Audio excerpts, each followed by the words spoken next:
ඔන්න ඉතින් ඉස්සර කාලේ අපේ රටේ එක ඈත පිටිසර ගමක බොහෝම මහන්සියෙන් ගොවිතැන්පත් කරන ගමරාල කෙනෙක් ජීවත් වුණා.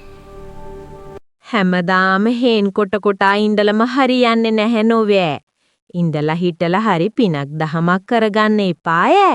නරක දෙයින පෝයදවත් සිල් ගත්තානන් එහෙම ගමරාල බොහෝම නිස්කලංකයෙන් ඉන්න වෙලාවක් බලලා තමයි දවසක් ගමහාමිනේ ඔය ප්‍රශ්නය ගමරාලගේ කනට දැම්මේ.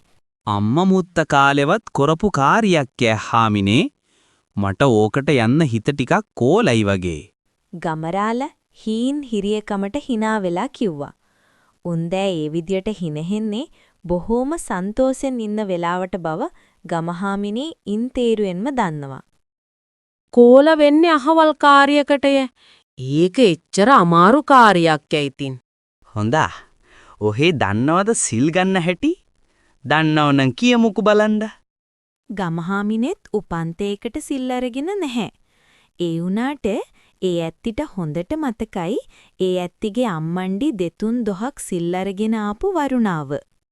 උදෑනැක්කෙම පන්සලට ගෙහුන් හාමුදුරුවෝ කියන එක කියනවා. ඊට පස්සේ පන්සලේම ඈඳිගෙන ඉන්නවා.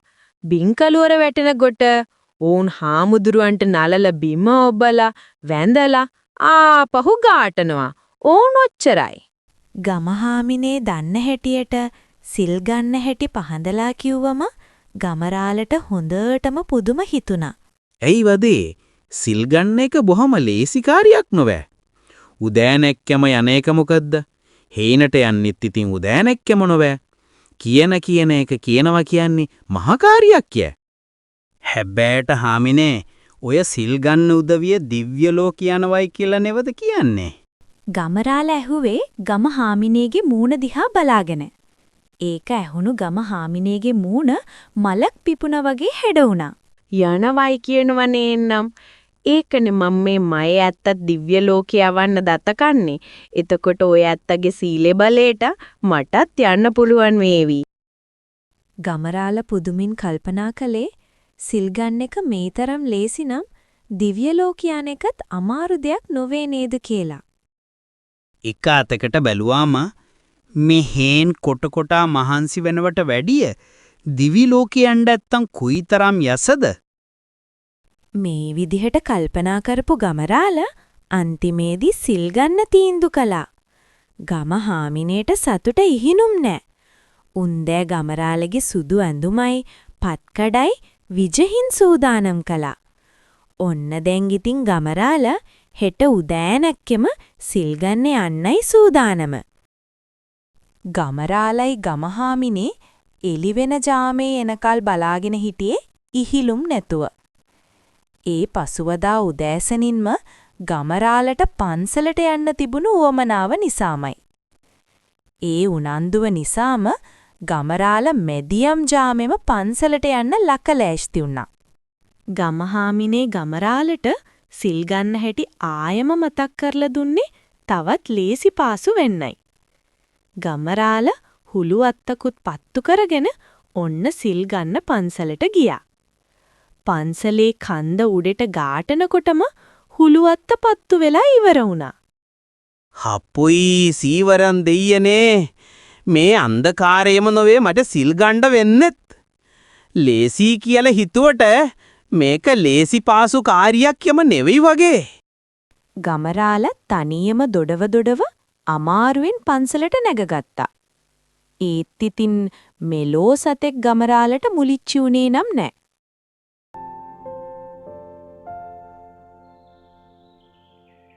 සිල්ගත්තු ඇත්තෝ ගෙහුම් වෙන්න ඇති. දැන් ඉතින් හාමුදුරුවෝ හොයාගන්නත් එපාය.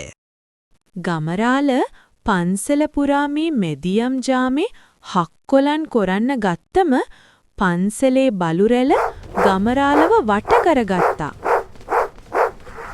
හිටපියව් තොපිට නරි බල්ලෝ පන්සලේ හිටියට සිල් ගන්න එන මිනිස්සුවත් මායින් කරන්නේ නෑනිව. ගමරාල පොළව අත ගාලා විසි කරපු වැලි වරුසාව නිසා බලු රැළ කෑ ගහගෙන විහාරගේ පැත්තට දිව්වා. ගමරාල ඔන්න ඊළඟට වටපිට විපරම් කරලා බැලුවේ. ආවාසගේ දොර හොයාගන්න. අන්ධකාරයේ වුණත් ගමරාලට ඒක ඒ හැටි අමාරු කාර්යයක් වුණේ නම් නෑ. ගමරාලා දොර ළඟට ගිහිල්ලා හෙමින් දොරට තට්ටු කළේ. Taman ඇවිත් ඉන්න බව හාමුදුරුවන්ට අඟවන්න හිතාගෙනයි. මේ දෙමද්දන් වෙලාවේ දොරට තඩි බාන්නේ මොන වසවර්තියද? මෙහෙම හිතපු හාමුදුරුවෝ පිටතට ඇහෙන්න කතා කළා. කවුද? හාමුදුරුවෝ මේ සිල් දෙනව තමයි කියලා හිතපු ගමරාලත් හාමුදුරුවෝ කියපු විදිහටම ඒ ප්‍රශ්නෙම ඇහුවා. කවුද? ගමරාල මෙහෙම කියද්දී හාමුදුරුවොත් අන්දමන්ද වෙලා මෙහෙම කිව්වා. මොකටද ආවේ? මොකටද ආවේ? ගමරාලත් එළියට වෙලා ඒ විදිහටම ආයෙත් ඇහුවාම හාමුදුරුවෝ හිතුවා හොරු ඇවිත් කියලා. හාමුදුරුවෝ එකපාරටම මහ හයියෙන් කෑ ගැහුවා. අල්ලපියව්! අල්ලපියව්! හාමුදුරුවෝ කෑ ගහද්දී ගමරාලා ඊටත් හයියෙන් ඒකම කියලා කෑ ගැහුවේ. යස අගේට සිල් ගන්න හිතාගෙනයි. හාමුදුරුවෝ ඒ වෙනකොට හොඳටම බය වෙලයි හිටියේ.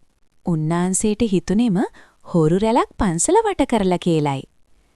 මොන දේ කියලා කෑ ගහලා හරි අහල පහල දායකයෝ අවදි කරගන්න ඕන නිසා උන්නාන්සේ ආයෙමත් කෑ ගැහුවා. හාමුදුරුවෝ මෙහෙම කෑ ගහද්දී ගමරාලා ඊටත් වඩා සද්දෙට ඒකම කියලා මොර ගැහුවා. ඒ සද්දෙට අවදි වෙච්ච අහල පහල ගෙවල් වල දායකයෝ දුවගෙන ආවේ කැටිපොළු අරගෙන. පන්සලේ දොර ළඟ හිටගෙන ඉන්න ගමරාල දෙකපු දායකයෝ කළුවරේම ගමරාලට තඩි බාන්න ගත්තා. අපෝයි වදී කියන එක නම් කියන්න පුළුවනි. මේ දැන් දිව්‍ය ලෝක කියන්න පුළුවන් වුණත් මේ විදියට ගුටි කණ්ඩ බෑනෙවේ. මෙහිම හිතපු ගමරාලා දායකයින්ගෙන් බේරිලා අඩියට දෙකට පන්සල් වත්තෙන් කෙහෙල් ගාලට පැනලා වහන් වෙලා හිටියා. දැන් ඉතින් සිලුත් ගත්තනුව අර වසවර්තියෝ ටික පන්සලෙන් පහලට ගෑටුවට පස්සේ පන්සලට යන්න බැරියෑ. මෙහෙම හිතපු ගමරාලා හාමුදුරුවෝ සිල් දෙන්න කියපු වචන ටික මතුර තිත්ත කළුවරේම පාර දිගේ ගියා. කවුද? මොකටද ආවේ? හොරෙක්! අල්ලපියව්! ගහපියව්! ඔහොම ඇවිදගෙන යන ගමරාලට අම්බලමක් මුලිච්චි වුණා. සිල් ගන්න ගෙහුන් ටිකක් ඇඟපත ඇදුම් කන්න ගත්ත නිසා අම්බලමටි ගොඩ වෙලා ඉඳගත්තා.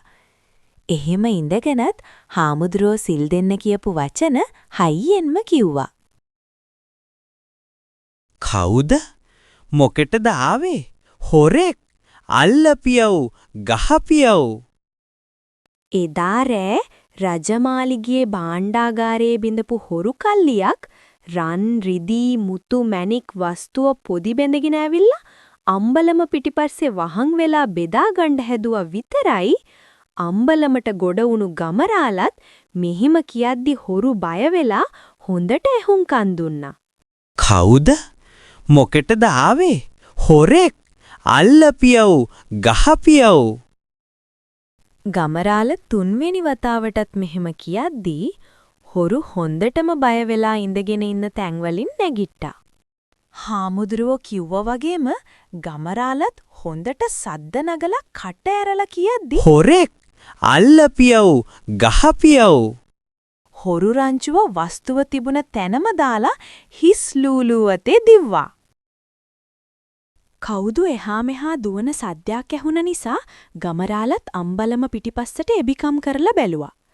ගමරාලට ඇස් අදහ ගන්න බැරි වුණා. රන් රිදී මුතු මැණික් ගෝණි පිටින් ගොඩ ගහලා. ගමරාලත් බොහෝම සන්තෝෂෙන් ඒ වස්තුවත් අරගෙන ගෙදර ගියා.